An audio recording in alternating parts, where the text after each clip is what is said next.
Great. Good. Well, having this talk tonight and in November is apropos for a number of reasons, which I'll be getting to later on in the presentation. There's a lot that we can do to prevent Alzheimer's, and Alzheimer is certainly one of the main things that's on the minds of people as we get older. It is a worldwide problem, and there's a lot that we can do to prevent it. So I want to share with you some of the things that I've learned as a result of having training with Dr. Dale Bredesen on preventing and stabilizing, and in some cases, reversing cognitive decline. The things that I've learned over the course of treating neuropathic pain conditions that also have to do with many of the same things that we address when we address cognition. So with that, I will start my slides going. Let's see, I'm going to screen share here and show you my slides.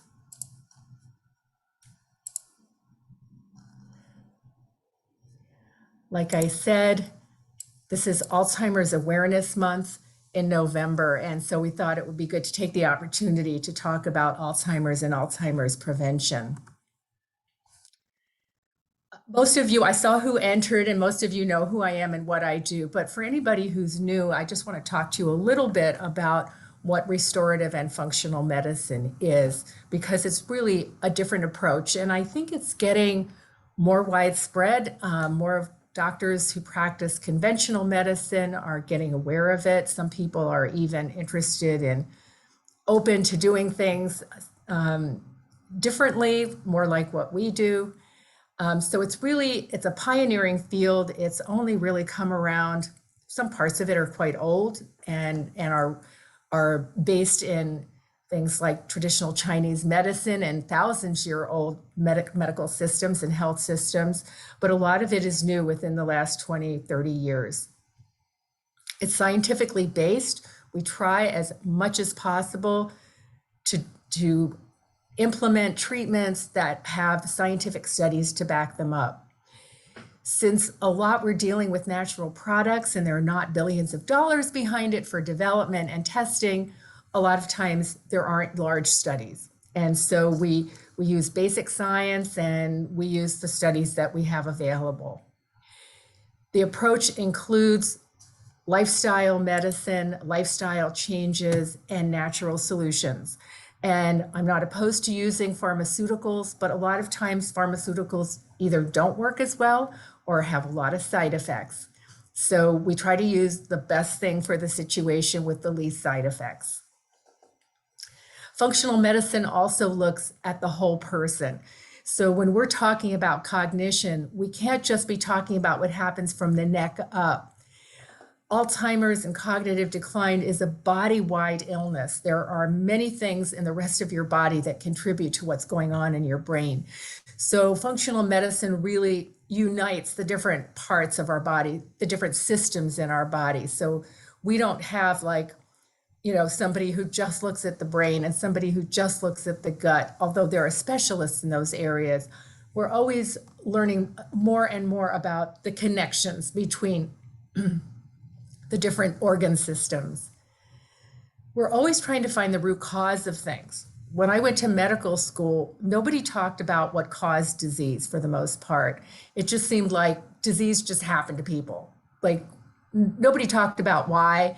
I didn't have any idea why until I got into this field of medicine. And I'll talk to you about what some of the root causes are, because when you know the root causes, you can either prevent it or treat it more effectively. And this ends up being a deeper, more lasting approach.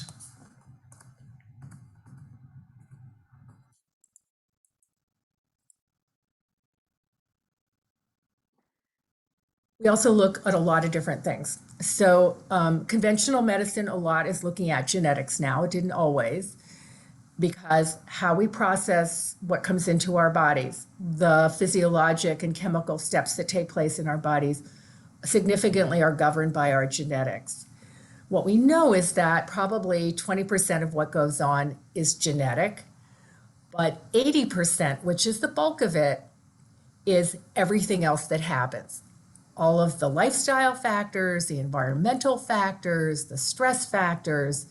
And so even if our genetics are, quote, programmed a certain way, there is a tremendous amount that we can do with our genetics to change how that genetics actually expresses itself. And that field is getting to be understood more and more, and it's called epigenetics. So you may have the DNA. I have the DNA for diabetes. My mother was a diabetic. Her sister, whom she was very close to, was a diabetic. They were bad diabetics. They died of complications of their diabetes. And I probably have the genetics, but my lifestyle's a lot different, and my weight's a lot different. My diet's a lot different. And so I know that I have that risk and I need to work on it. It doesn't come easy, but I have managed to not become a diabetic, even though I have this really strong family history. So you can see that regardless of your genetics, there is a lot that you can do to have things have a different outcome. Conventional medicine a lot does not look at environmental factors, does not look at environmental toxins, which we'll talk about in terms of Alzheimer's. And except for a few doctors, gastroenterologists who know stress affects the GI tract, a lot of doctors do not understand the role of stress in our physiology. And it's not just like you're stressed and you're worked up about something. It's like when that happens, there are chemical steps that happen in your body that lead to lowered immunity and increased risk of chronic illness. So stress plays a biochemical role, not just an emotional and mental role.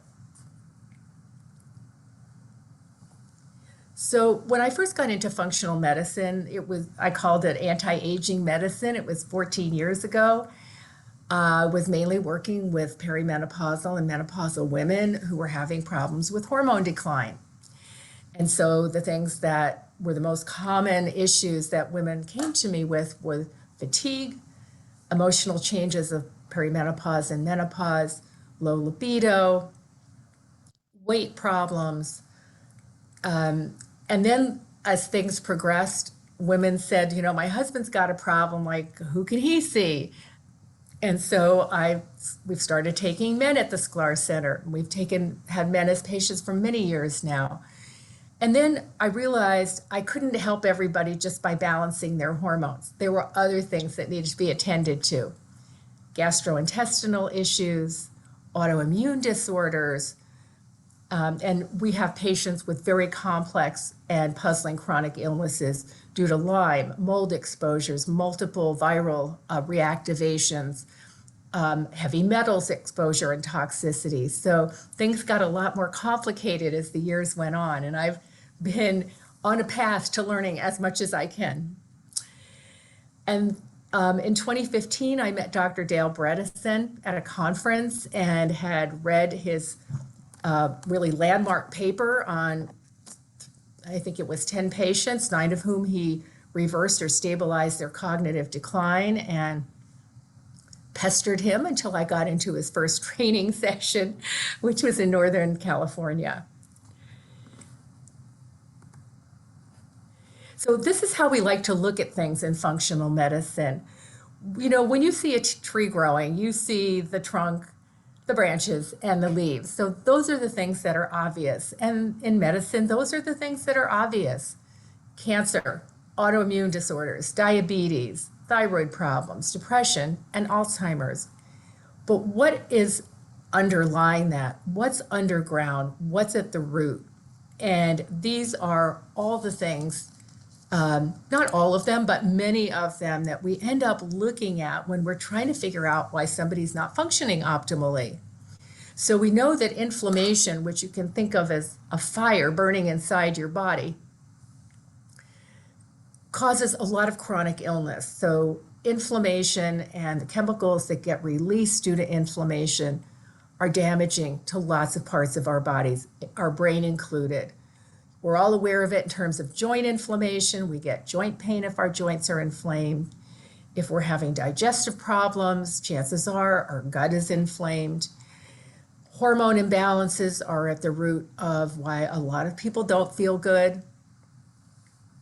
Toxic environment, toxic relationships, poor diet, nutrient deficiencies.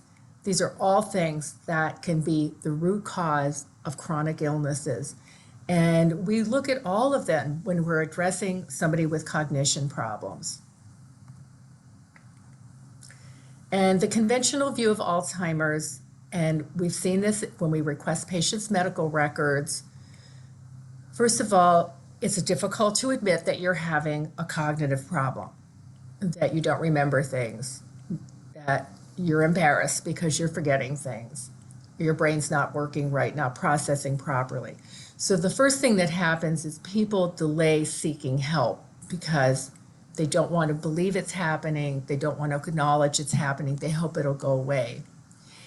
And when somebody does end up going to their doctor because they think they have a problem, frequently doctors don't refer the patient. They will do some kind of a mental status exam, say it looks pretty good, come back in 6 months or a year, and because they don't have anything that they can recommend to help you. And you come back in a year and then they document, oh yeah, you've gone downhill since last time. So we'll send you to the neurologist, and the neurologist does some evaluations and says, yep, you're impaired. Maybe tries a medication. A lot of those medications don't do much. And then says, I'll see you back in 6 months, and another 6 months, and another 6 months. And we have gotten the records of patients who have gone through this process where every 6 months their cognitive decline gets documented, but nobody really does much to help them out. I think the Alzheimer's Association has changed their advertising, but in 2016 they said Alzheimer's is the only cause of death in the top 10 in America that cannot be prevented, cured, or slowed. I think at this point the Alzheimer's Association admits that there are definite steps that can be done for prevention, and we'll talk about that because they are generally recognized and accepted. So these are some of the statistics, and the statistics are staggering and overwhelming. Every 65 seconds, somebody gets diagnosed with Alzheimer's or dementia. And dementia is the term for your brain is not working right and you are not able to carry out your daily activities. Alzheimer's is a form of dementia. There are many different forms of dementia. There's vascular dementia that can happen when you have plaque in the blood vessels to your brain, so you're not getting adequate blood flow. There's something called Lewy body disease. There are a whole variety of different types of dementia, but certainly Alzheimer's dementia is the most common. Dementia starts in the brain many, many years before symptoms appear. And that's why it's so important at the first sign of a problem to seek help. Because by the time someone can't remember things anymore, is starting to show on testing that they're in decline, they have lost a lot of nerves in the brain, a lot of neurons. Alzheimer's is the 6th leading cause of death in the United States, and the average financial burden is huge for families who need to have caretakers round the clock or have their loved ones in a facility. It's financially draining, and it's incredibly emotionally draining. And at this point, 46 plus million people are having cognitive problems, and it's expected to double in the next 20 years. 6 people in the US currently have Alzheimer's. 1 in 3 seniors dies with Alzheimer's or other dementia, more than breast and prostate cancer combined. And if you live to be over 85, congratulations, but you need to really work hard to keep your brain functioning well, because 1 of 2 people, every half of all the people over age 85 have dementia. So if you plan to live a long life, you really want to work on your brain. Sometimes this is called the silver tsunami because as we're older, we have silver hair, and it's expected to be a giant wave of Alzheimer's disease. By 2050, there are expected, like I said, to be in 20 years to double, but by 2050, 14 million people in America will have Alzheimer's disease. Like, how are we going to take care of them? And it turns out women are at the epicenter. For reasons that are not totally clear, 65% of Alzheimer's patients are women. It may have to do with more longevity in women. And the longer you live, the more likely you are to develop Alzheimer's or some kind of dementia. And 60% of caregivers are women. So what's normally done?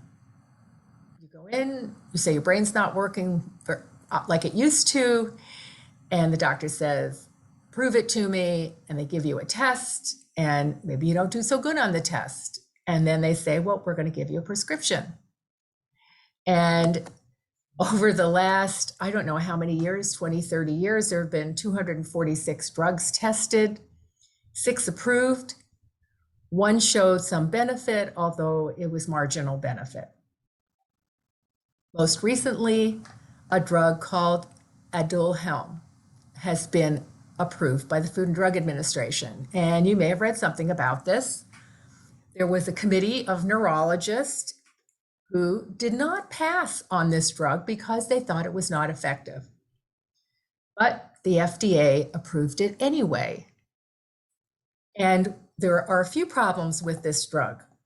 I'm going to run through the list of what I have on the slide, but I'll update you on what I just happened to read right before this talk. So what Aduhelm does is remove amyloid, and you might have heard of amyloid. Amyloid is a sticky protein. All of us have it to some extent in our brains. It seems that people with Alzheimer's have more of it. What has been shown over and over again with pharmaceuticals is that removing the amyloid does not improve cognition.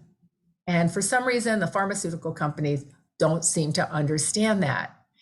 And this drug, Aduhelm, was found to remove amyloid. And one study showed people had some mild improvement in their cognition. 2 other studies showed no improvement. And what we know about amyloid, the reason our brains make amyloid is it's an antibacterial. It's like a natural antibiotic. And a lot of Alzheimer's disease we think is caused by viral infections that have gotten into our brains, that have crossed the blood-brain barrier. And our brain is trying to kill bacteria and viruses and produces amyloid to do it. So amyloid's not the cause.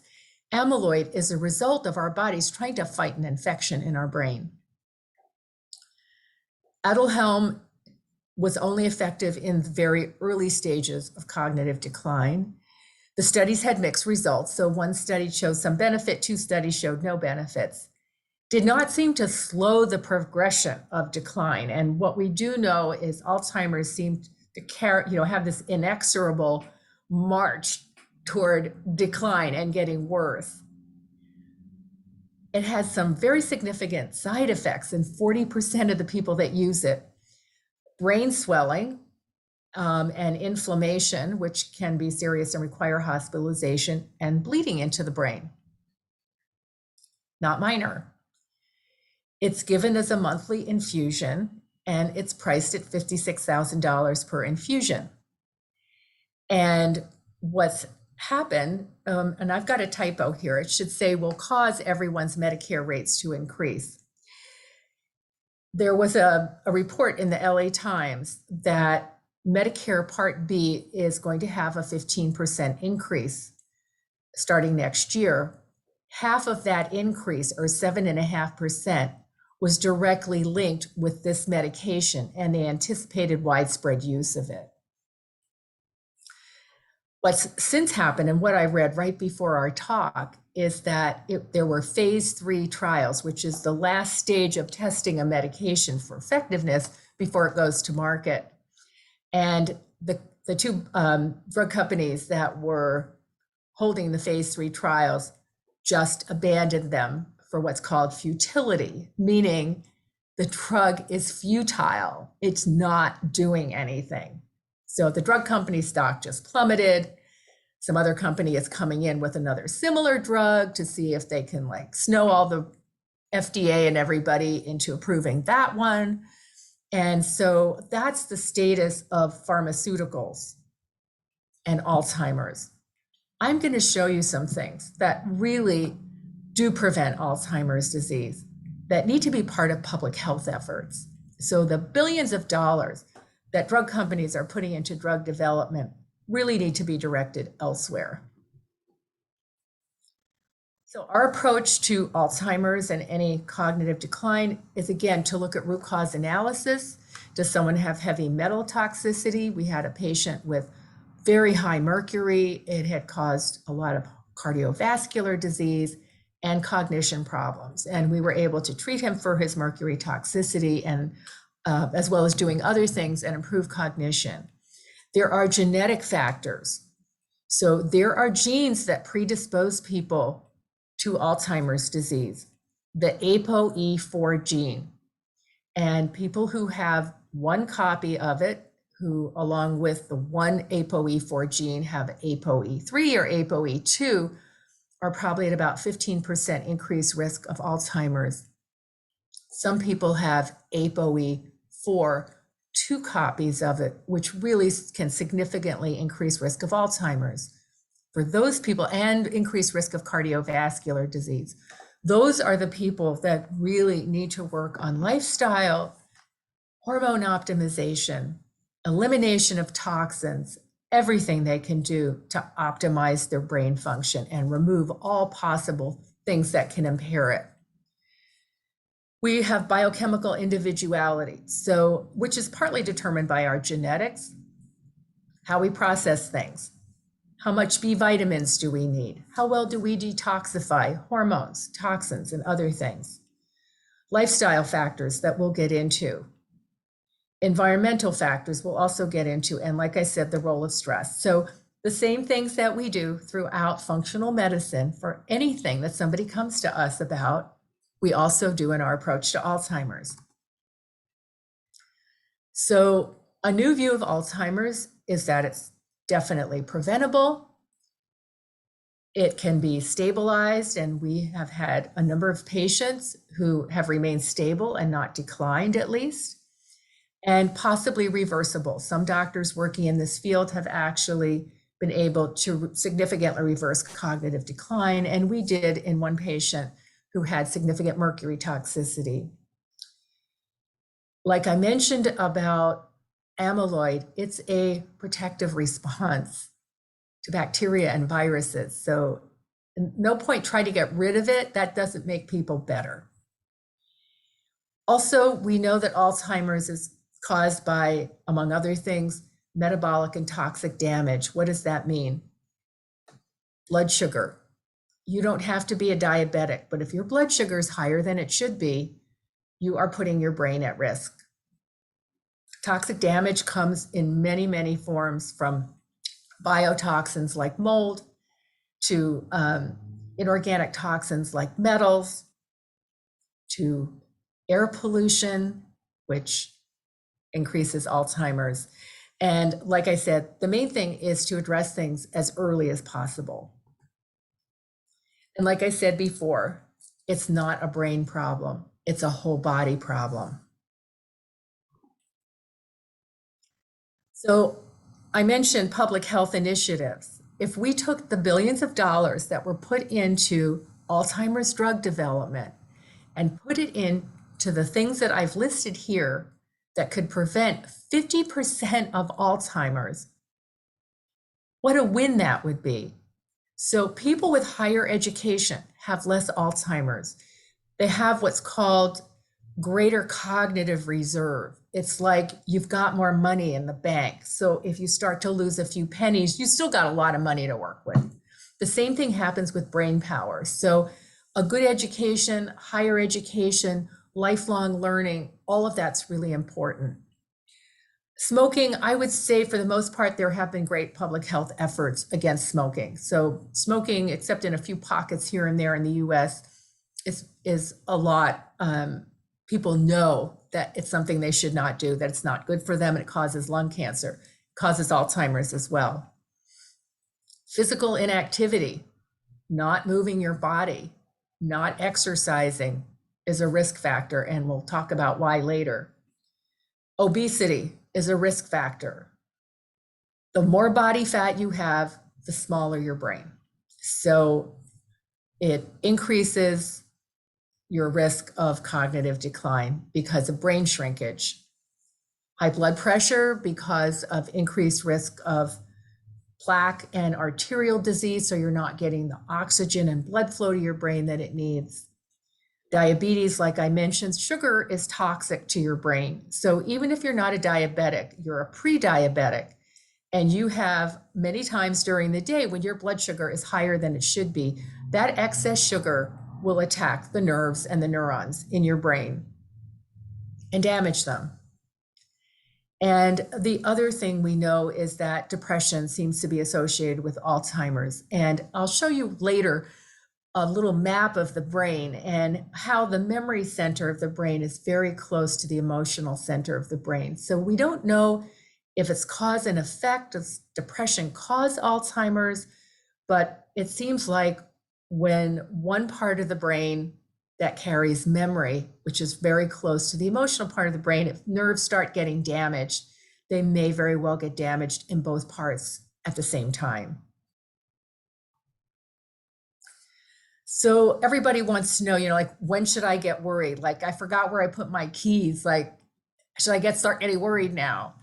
So there are certain definite risk factors. So if there is dementia in your family, you may carry one of the genes, and it's possible to test people to see if you have the ApoE4 gene. Like I said, if you have diabetes, it's very important to get your blood sugars under control. And people a lot rely on medications, but really lifestyle, which is exercise and diet, is the most effective way to do it for most people. If you have a chronic inflammatory disorder like rheumatoid arthritis, that inflammation in your joints also puts you at increased risk of brain inflammation and cognition problems. A history of cardiovascular disease, which I've mentioned a couple of times, if the blood vessels around your heart have plaque and the blood flow is not optimal to your heart muscle, you may be also having a similar process going on in the brain. Perimenopausal and menopausal women are at increased risk and having had head injuries. And we used to think that somebody had to have a flat out concussion with loss of consciousness and feeling dizzy and disoriented for days to really be a significant traumatic brain injury. We now know that much lesser bumps on the head can be additive. And each time you get a bad bump on your head, your brain gets inflamed for a while. Some of that inflammation may not get turned off. And those episodes, if you have repeated head trauma, those inflammatory episodes are additive. And we've certainly seen that in our athletes, boxers, football players. So when should you be concerned?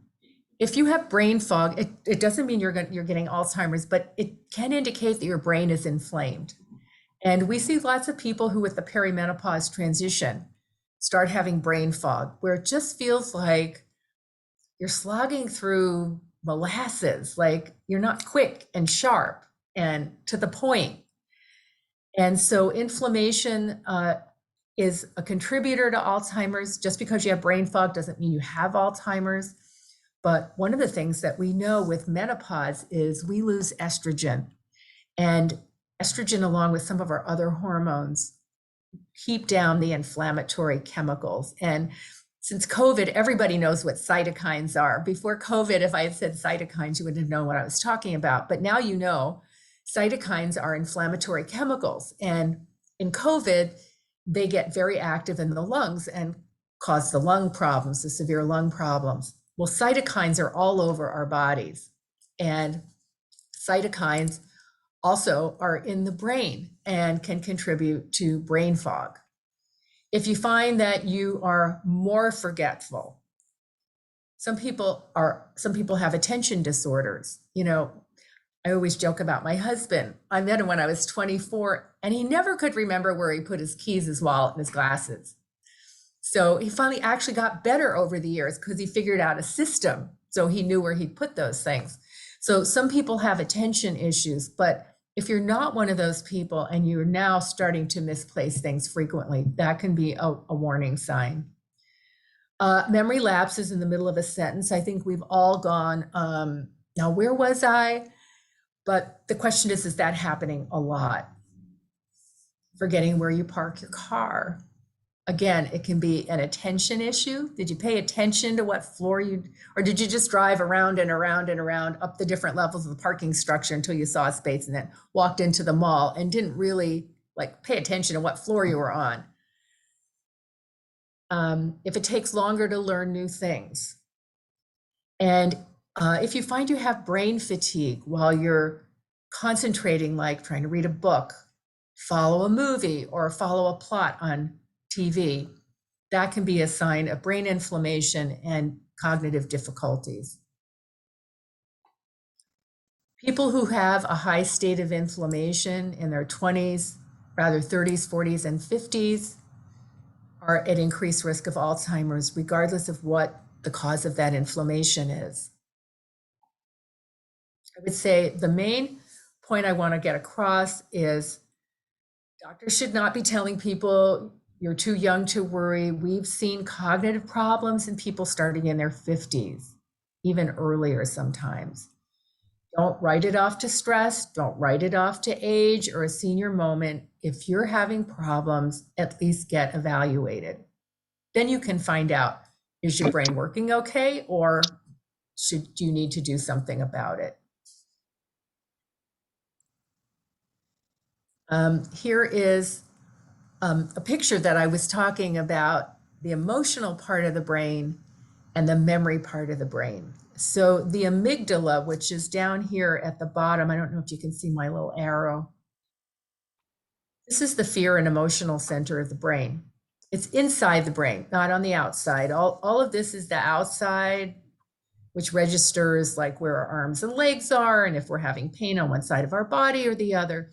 But here in the center of the brain is the fear and emotional center, the amygdala, and it's right next door to this U-shaped structure called the hippocampus. And hippo is the Greek word for horse.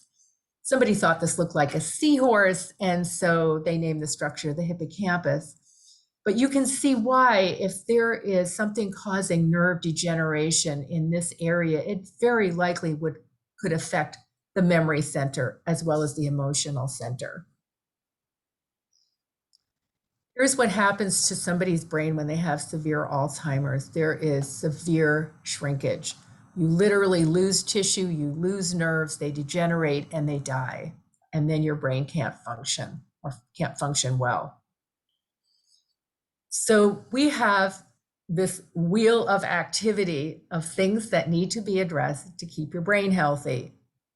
Sleep is at the top, then comes stress reduction, your diet, your exercise, what you're doing to train your brain and keep it active and vibrant, removal of toxins from your environment and your brain, hormone and metabolic issues. All of these things play a role in optimal cognition. This is how we want people to eat. I found this picture, and to me, it looks like a Renaissance painting. I think it's beautiful. And it has fruits and vegetables and multicolored vegetables. It has fish and eggs and sardines, all kinds of things that are good for us. And so you want to eat a beautiful rainbow colored palette of vegetables and fruits. You do not want to eat these things. And when we used to give these talks in person, I would say, you don't want to eat like this. And some people would go, that looks good to me. And, unfortunately, the standard American diet, these foods have been promoted. These foods have been promoted. There have been additives put in them to get us hooked on them. And what you want to do is really fight eating this kind of diet. This is carbohydrates, chemicals, lots of sugar. I mean, there is some dark chocolate down there. That's okay, a little bit of dark chocolate. But for the most part, these are calories that do not carry nutrients and nourishment for your body. They don't have vitamins, they don't have minerals, they don't have antioxidants. And so if you eat like this, you're really lacking. And then I tell people they're supposed to eat colorful foods, and they say, well, these donuts are very colorful. But anyhow, these are also full of carbohydrates and sugar. So as I said, sugar damages brain tissue, and you don't have to be a diabetic to have it cause problems. Sugar is inflammatory. There are some people who notice that when they eat sugar, their joints hurt more. Women with hot flashes sometimes notice their hot flashes get worse. That's an inflammatory reaction. So sugar is inflammatory, and you really want to reduce or eliminate sugar. Like I said, diabetics are at increased risk of Alzheimer's disease, and this is like the fourth time I've mentioned it, but I'll say it again. You don't have to be a diabetic if your blood sugars are not in the optimal range, which is a fasting blood sugar of about 75 to 85 and a hemoglobin A1C below 5.7, then you're increasing your risk if you don't do something about that.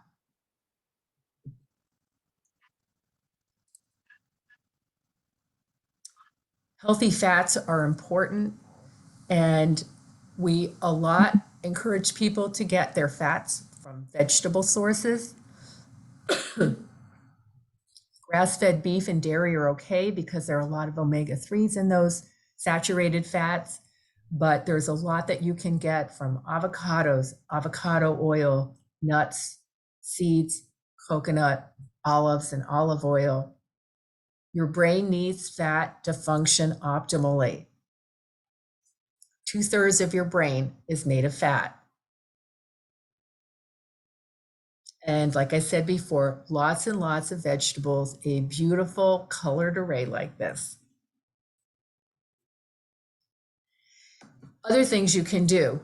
So having a 12-hour window, which people are getting more and more aware of intermittent fasting, and there are lots of ways to do it. But having a 12-hour window between when the last time you eat in the evening and the first time you eat in the morning allows a number of things to happen. It allows your insulin level to go down. It allows your body's growth hormone to work better. And the other thing is having your supper at least 3 hours before you go to bed. When you eat close to your bedtime, your insulin gets released to help utilize the food that you're eating and metabolize the food that you're eating, and insulin interferes with growth hormone. Growth hormone is naturally produced by our bodies in the first half of the night that we sleep. So if you have a meal close to your bedtime, you get insulin released to help metabolize all the food that you've just had, and insulin interferes with the action of growth hormone. And so you will not get the full benefit of growth hormone. And what is growth hormone? It's called growth hormone, and people have gotten scared about it. They hear about bodybuilders who use it, and there have been associations between growing cancer and growth hormone. Growth hormone does not grow cancer. Growth hormone should have been called healing hormone. It heals your body. It heals your physical body. It heals your brain. And we use peptides that encourage your bodies to make more growth hormone while you're asleep. People's cognition often improves when they're on those peptides. So growth hormone helps cognition. It helps your physical resilience. It helps you build muscle, which then helps you reduce body fat, which helps you utilize carbohydrates that you eat and lowers your blood sugar. So growth hormone has a number of different ways that it acts in our bodies. I used to make fun of Suzanne Summers before I got into anti-aging medicine. And I was like, who's going to take medical advice from Chrissy from Three's a Crowd? But Suzanne Summers really publicized the issue of menopause and hormones through her books. which her original book was one woman's story of what she went through when she went through menopause and how she fell apart and learned to feel a lot better with the help of doctors who prescribed hormones to her. So she has made it well known, and I do appreciate the information that she's disseminated. And there are safe ways to use hormones. So people are worried because they've heard about hormones in breast cancer. They've heard about testosterone and prostate cancer. And there are safe ways to give estrogen and progesterone that mean using bioidentical hormones, which are hormones that are exactly the same chemical structure as what your body makes. And when you do that, there is not an increased risk of cardiovascular disease. As a matter of fact, it might be less, not an increased risk of breast cancer. And with testosterone, it's really a misnomer that testosterone causes prostate cancer. There is not a relationship between testosterone levels and your PSA or prostate-specific antigen or testosterone levels and who gets prostate cancer. So a lot of myths need to be busted so that people can feel comfortable using things that are safe and very effective. Like I said, bioidentical hormones are chemically identical in structure to what our bodies make. And this is a chemical representation of cholesterol. And cholesterol has a steroid ring structure. So when we call hormones steroids, we're referring to the 4 rings that you see. Cholesterol is how the manufacture of all of our hormones start. So if you are working with a doctor who's trying to get your cholesterol as low as possible, you are losing out on some hormones because you don't have as much cholesterol to convert into pregnenolone, progesterone, testosterone, estrogen, DHEA, and all the things that make us feel good. We did a lot of education in the Bredesen group about estrogen and what it does. Estrogen prevents brain shrinkage. It dampens that brain inflammation, which is one of the causes of cognitive decline. Your nerves communicate with each other. They have little feet that come out and attach to the next nerve and send signals. Estrogen helps to improve those connections. Estrogen slows down the degeneration of nerves, which is what leads to loss of cognition. And estrogen regulates plasticity. So what's plasticity? You know what plastic means? Plastic's called plastic because it's malleable. Plasticity means malleability, changeability. Our brains are plastic. That's why we can learn new things. That's why we can unlearn trauma and unlearn pain, because our brains and the nerves in our brains are plastic. And estrogen regulates some of that laying down of new pathways that are healthier. Estrogen increases our ability to detoxify the toxins that come in and affect our cognition. And estrogen helps to maintain brain speed. And very early on in my education in anti-aging medicine, I heard a talk by Dr. Eric Braverman, who's a functional neurologist. And I'll never forget this. He said, women, and it's been shown in studies, who have their ovaries removed. So you have, if you've had a hysterectomy and you have your ovaries removed, and it's before the menopause time, those women lose 15% of their brain speed because they lose their hormones. So important to maintain those hormones and not take out ovaries unless it's absolutely essential. Progesterone does many of the same things. I don't want to bore you, but progesterone, among other things, helps to maintain a healthy blood-brain barrier.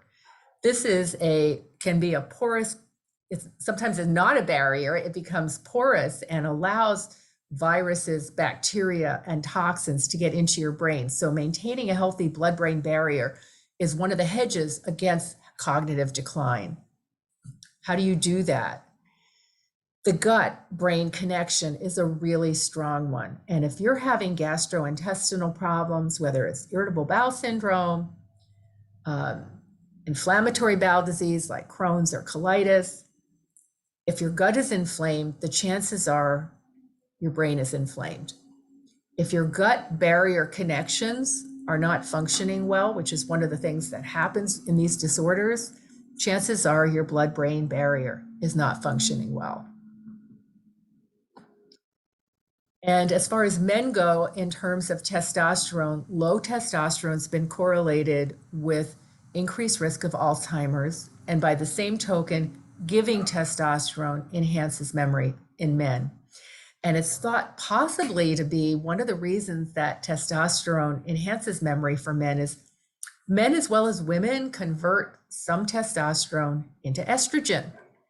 And it's not done in our gonads, it's done in tissues like the fat in our body, other tissues.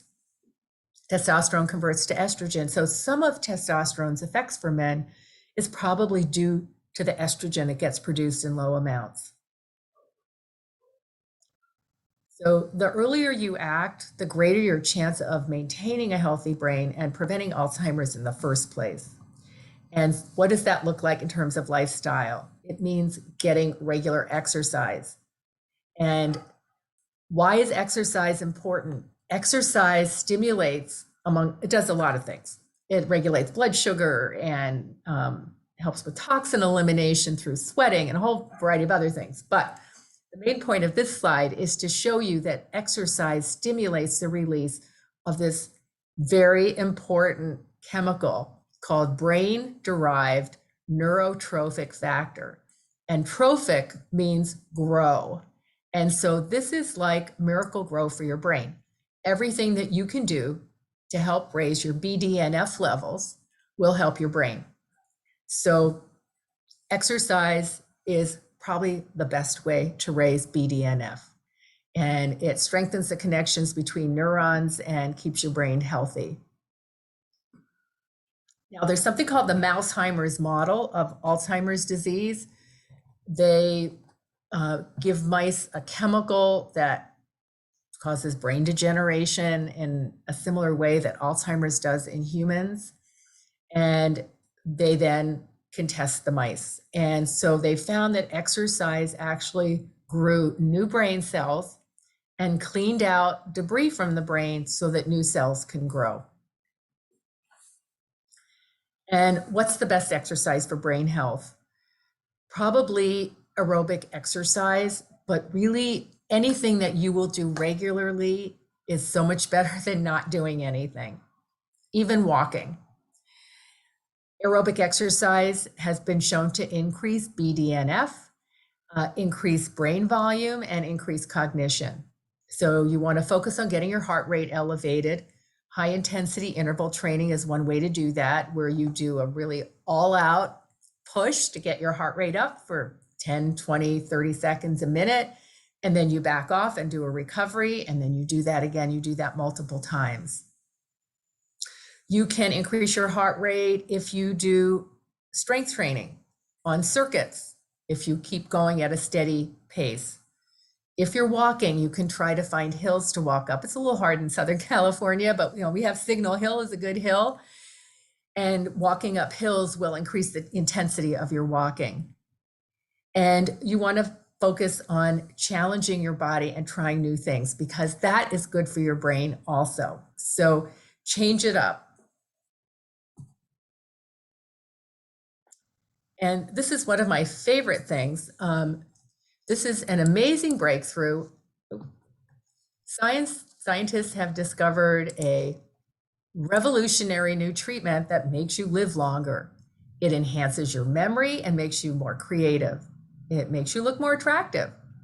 It keeps you slim and lowers food cravings. It protects you from cancer and dementia. It wards off colds and the flu. You'll even feel happier, less depressed, and less anxious.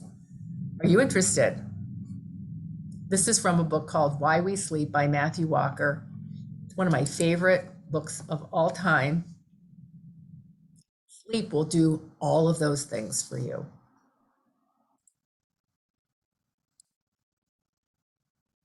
7 to 8 hours a night. You need to prioritize sleep. Don't be so busy that you cut down on sleep for the sake of productivity, because I can tell you it will backfire in the long run. Here we're going to talk about some of the phases of sleep. In the first half of the night, I mentioned that you produce growth hormone. And growth hormone gets produced during the deepest levels of sleep. And you can see the cycle number 1, how deep is shown by the graph. So here's a wake up here, and then you go down, down, down into the deepest stages of deep sleep. This is when growth hormone gets released. And you go, the cycles are about 90 minutes or so. Then you come back out and you come up into REM sleep, and REM sleep is rapid eye movement sleep, and that's when you dream. And then you go back down into deep sleep. The first half of the night, you have the most deep sleep in the cycle between 11 p.m. and 3 a.m. And this is somebody goes to bed at 11 and wakes up at 7. That's their 8-hour window. As you get closer to the morning, the REM sleep episodes get longer and the deep sleep episodes get shorter or disappear. So what happens in non-REM or deep sleep? First of all, you release growth hormone. Secondly, waste products like amyloid get removed. There are other proteins. Tau is another protein. There's basically, it's like a power wash for your brain. Just like, you accumulate waste products all day from your body, right? You use the bathroom, you get rid of waste products. Well, your brain doesn't have that outlet, so it gets rid of waste products a different way. And this is the really kind of creepy thing. But there are cells in your brain that actually shrink by 40% while you're sleeping, so that your cerebrospinal fluid can circulate more quickly and carry away these toxins. So you have major brain shrinkage temporarily during the night.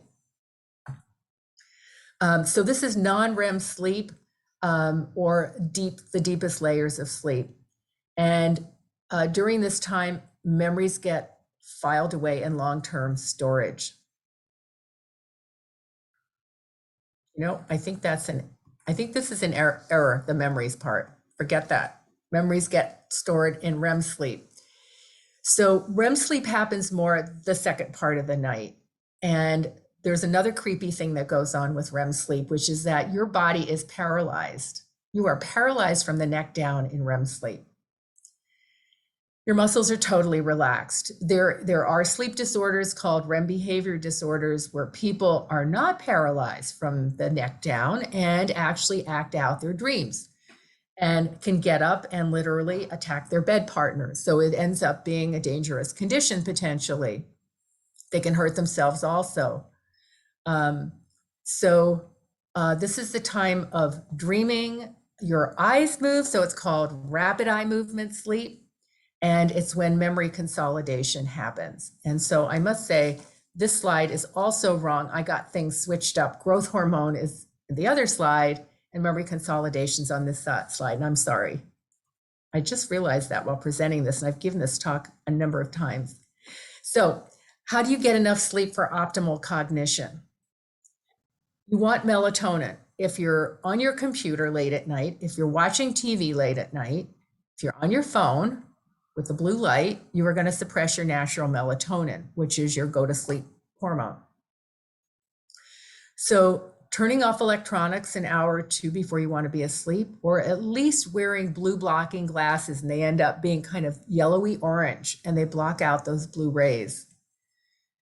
Stop watching the news before you go to bed, okay? Like, get your news in the morning so you have all day to process it and you're not all worked up when you go to sleep.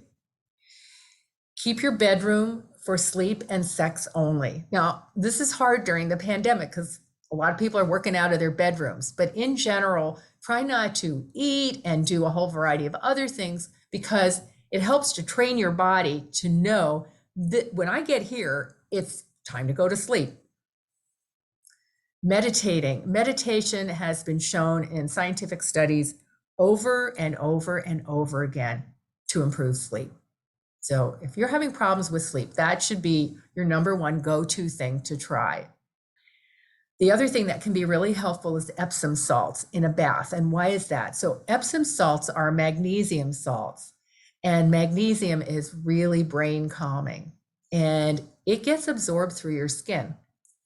The other thing that happens,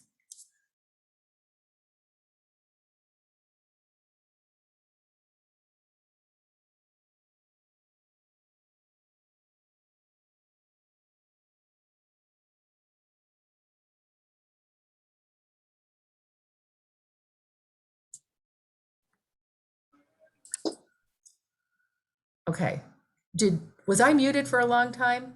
Yes. Oh, somebody muted me. So let's see, how many slides back did I get muted? I'm so sorry.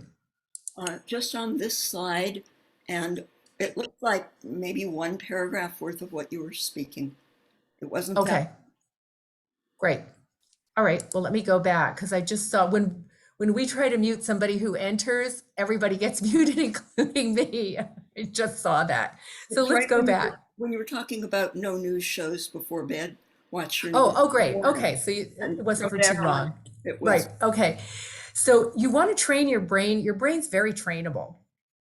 And if you tell your brain, like when you're in this room, this is for sleep.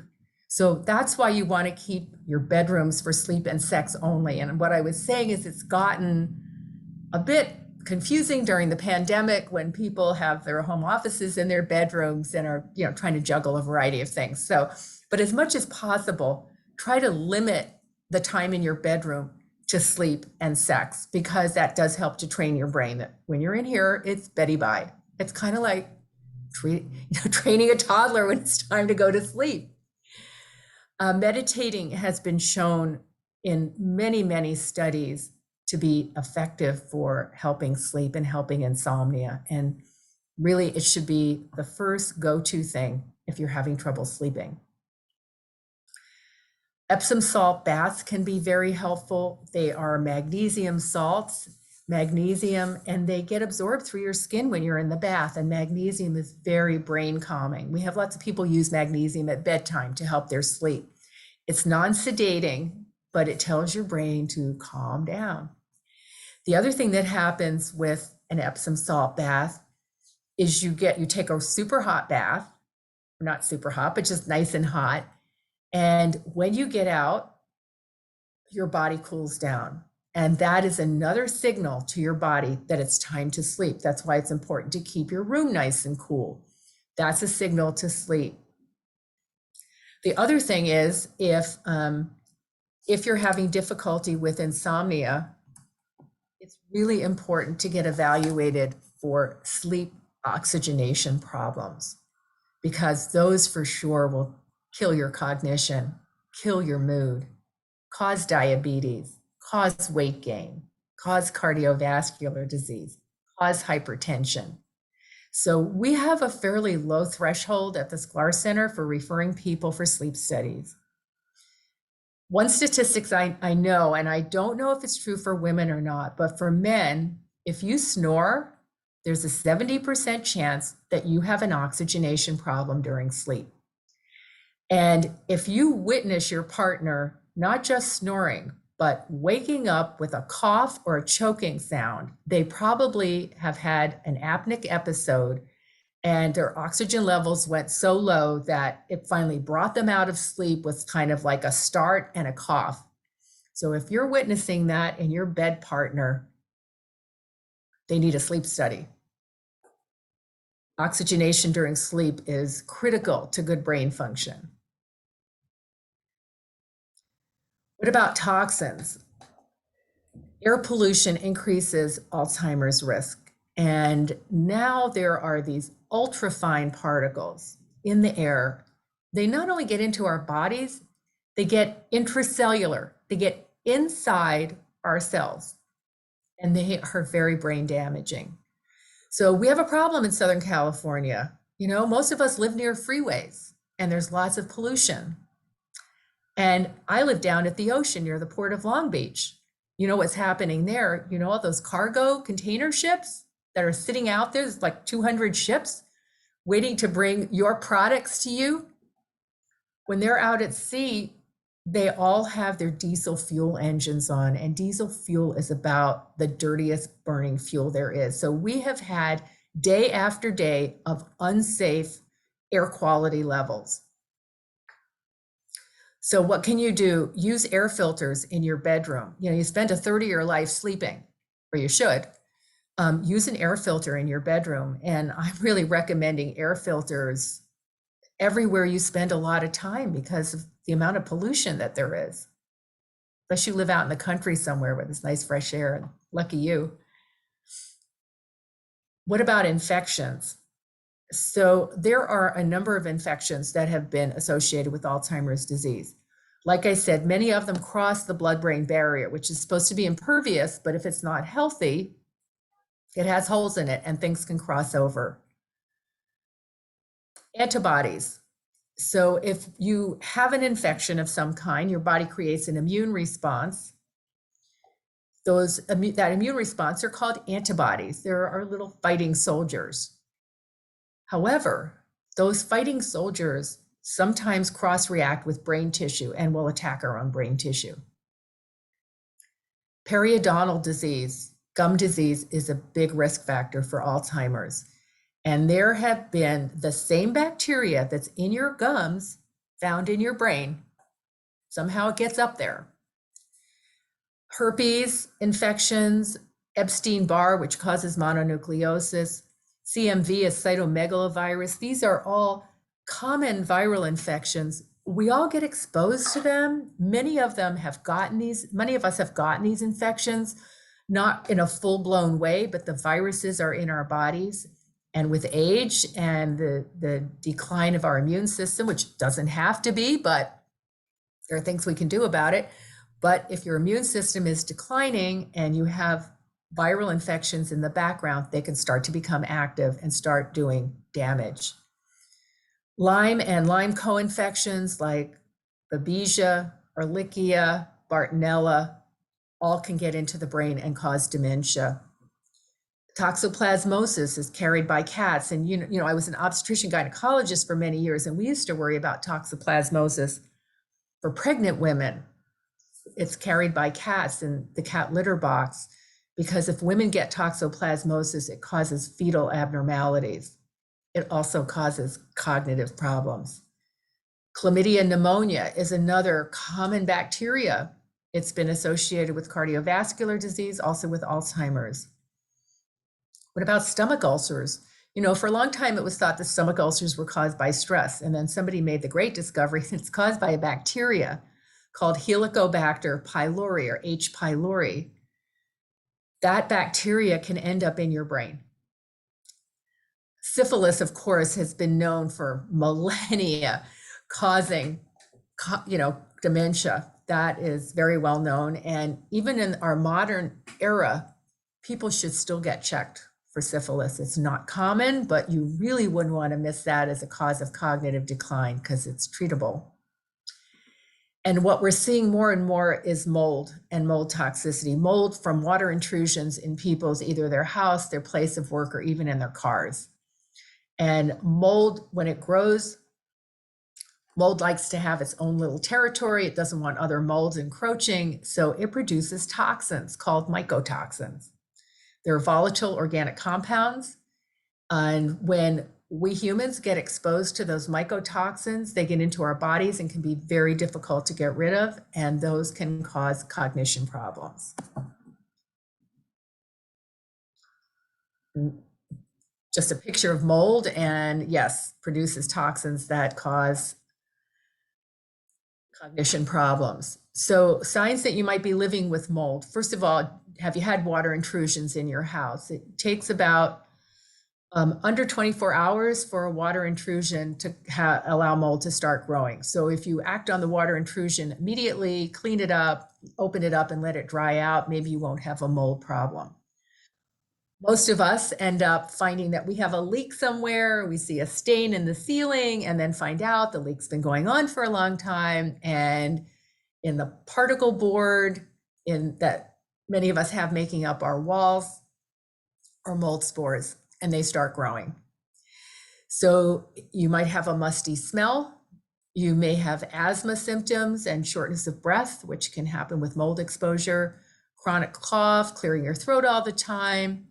You can get neurological symptoms like numbness and tingling, lose your sense of smell. It can affect your gastrointestinal tract. It can affect your sleep. It can create dizziness, skin rashes, joint pain. Mycotoxins, mold toxins can do a lot of different things.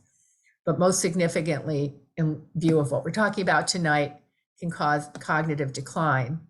And I was at a retreat with Dr. Bredesen and a number of patients that were coming to be treated. And one woman getting out of her home and coming to the retreat out in India, where it was nice and dry and no mold, started improving right on the spot.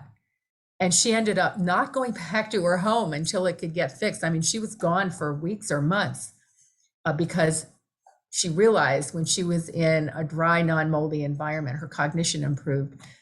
And we ask patients that a lot of times when we suspect a moldy environment. Do you feel better when you go on vacation? I mean, people feel better when they're on vacation for a lot of things because they're away from their usual stresses. But for things like joint pain and breathing problems and cognitive problems, do you feel better when you're someplace outside your home? That can be a tip-off that you may have mold in your house. Getting rid of toxins is complicated. So a lot of toxins exist in the fat in our bodies. All of the environmental pollutants that are things like flame retardants, the things in plastics, pesticides. When those get into our bodies, they get held in body fat and they're very difficult to get rid of. So using sweating is one way to get rid of those things. Being in a far infrared sauna where you sweat is a way to do it. Exercise with sweating is a way to do it. A lot of toxins can only be sweated out. Mold toxins, we give binders that adhere to the mold toxin and come out through the gut. A lot of toxins don't come out that way. You want to cut down your toxin exposure. So using safe, natural, non-toxic products at home, not the things that are on this slide like Mr. Clean and Pledge and and all that stuff. They have a ton of chemicals. You can go on the Environmental Working Group website, ewg.org, and they have a whole list of safe household products to use. And there's like vinegar and water and ammonia and bleach, things like that. Like you don't need all of these chemicals to clean adequately. You want to eat organic produce and cosmetics. So whatever you put on your skin, just like the magnesium from the Epsom salt is a good thing when it gets absorbed through your skin absorbs the bad things too. So cosmetics have parabens in them that get absorbed into our bodies and do damage. So you want to be sure that your cosmetics are non-toxic cosmetics. Continue to use your brain. And like I said, higher education and higher occupational level yield higher brain reserve. Everybody hasn't had that opportunity or for one reason or another couldn't. But there are lots of things that you can do at any stage in life, like doing challenging brain activities, learning new things, learning an instrument, memorizing poems, maintaining your social connections are really important. People who are bilingual, it seems to protect them against dementia by a number of years. But there are many things you can do. There are brain games. We recommend reading and crossword puzzles. Reading is probably one of the best cognitive things you can do. This is called Brain HQ, and it has been scientifically shown to reduce risk of dementia. It's all of the online brain games haven't, but this one has. And you can go to brainhq.com. They have a free version that you can try, and then there's a paid version that's more extensive. What about stress? Stress does a lot of things. It depletes your hormones, which are brain protective. It can cause weight gain, moodiness. It creates silent inflammation, which increases risk of all chronic diseases, heart disease, cancer, and Alzheimer's. So we live in a stressful world. We're going through a pandemic. That's added stress. So it's imperative that you do something every day that will lower your body's physiologic response to stress. So you may still have all those factors going on in your life, but if you do one of these things every day, you will lower your cortisol level and lower all of the metabolic steps that happen when cortisol levels are chronically elevated. Yoga has been shown to decrease stress, decrease inflammation, increase the plasticity or the ability to learn new things in your brain to set down new pathways. Yoga increases BDNF. It increases antioxidants. Oxidation is one of the deteriorating processes that go on in our bodies and our brains. And it increases telomerase. And telomerase is an enzyme that helps to maintain our telomeres, which are an indicator of longevity in our chromosomes. This is a Kundalini yoga study, and this particular Kundalini Kriya is called the Satanama Kriya, and you just go Satanama and do that repeatedly. And studies have been done on it, and they took 81 people who were over age 55, and they had mild cognitive impairment, which meant they were able to carry on their daily activities, but needed a lot of aids remembering or people helping them remember, writing things down so they wouldn't forget. And they were assigned to this Kriya or a gold standard of some memory enhancement training, you know, how to remember things using mnemonics and stuff like that. So the memory improved in both of those groups, but the short and long-term executive function, meaning your brain's ability to plan, execute, and organize, which is one of the things that deteriorates with Alzheimer's, only improved with the Kundalini yoga. There was decreased depression and increased resilience and increased blood flow to the brain with the Kundalini yoga that didn't happen with conventional memory enhancement training. Meditation decreases cortisol levels, increases immune function, decreases inflammation, and improves blood flow in what's called the prefrontal cortex, which is the front of your brain where all of this executive, organizational planning ability happens, and improved memory testing.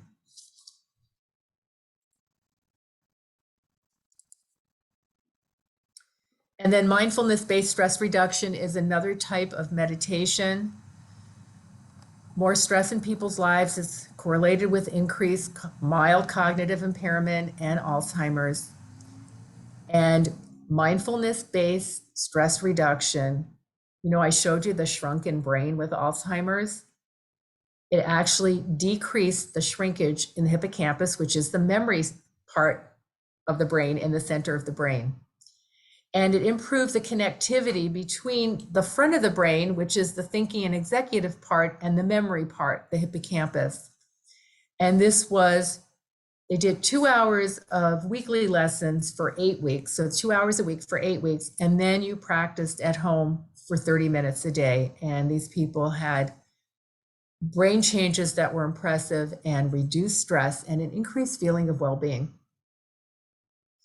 And Tai Chi is a moving meditation. So if you're somebody that has trouble sitting still and focusing, Tai Chi is a beautiful, you know, smooth ballet-like moving meditation. And a lot of work has been done looking at Tai Chi.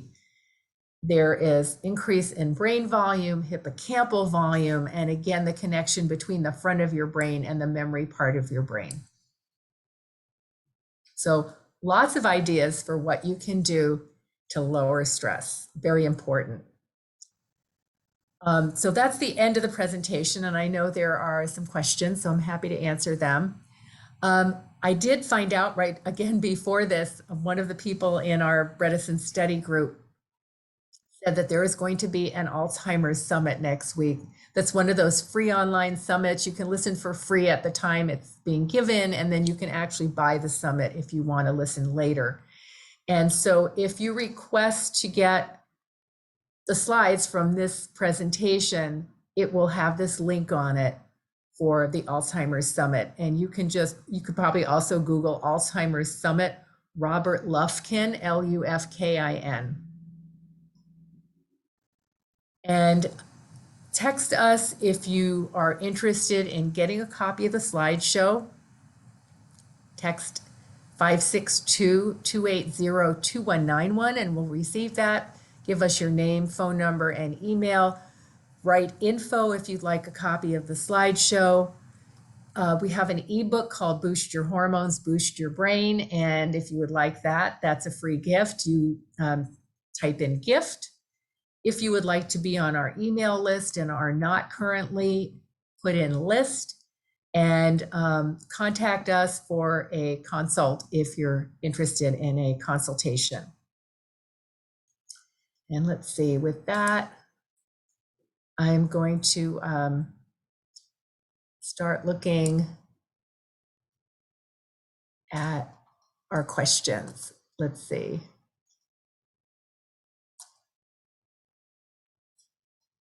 What have we got?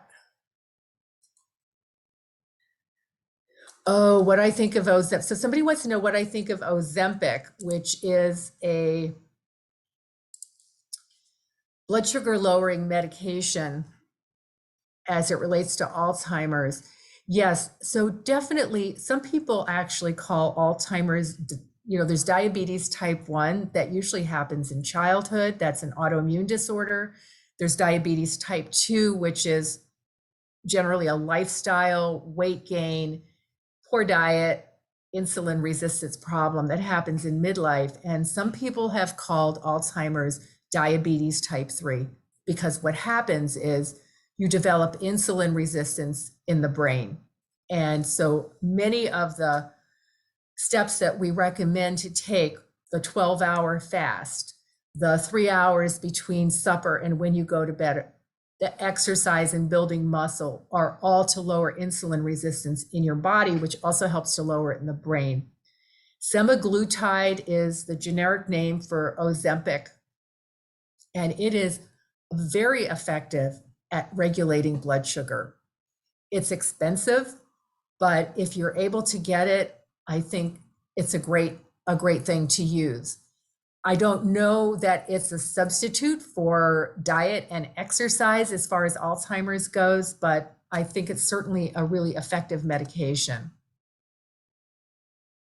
Let's see, somebody had a question about learning a new language and is this help to avoid Alzheimer's?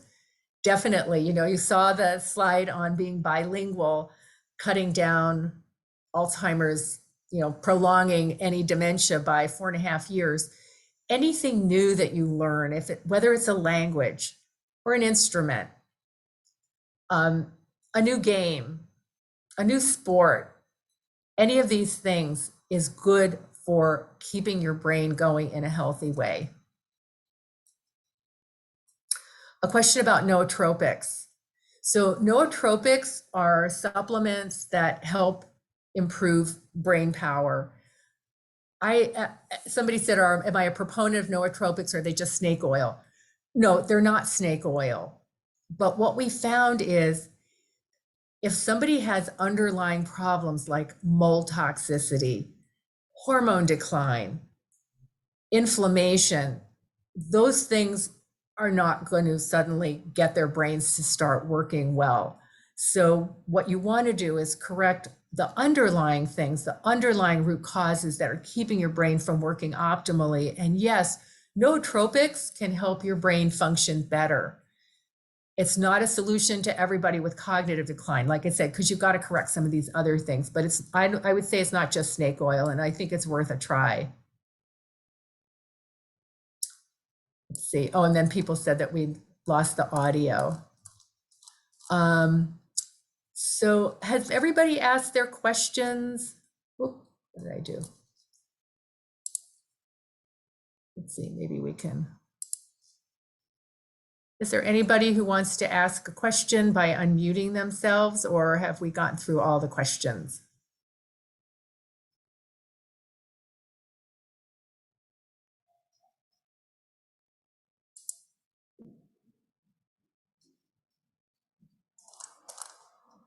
Oh.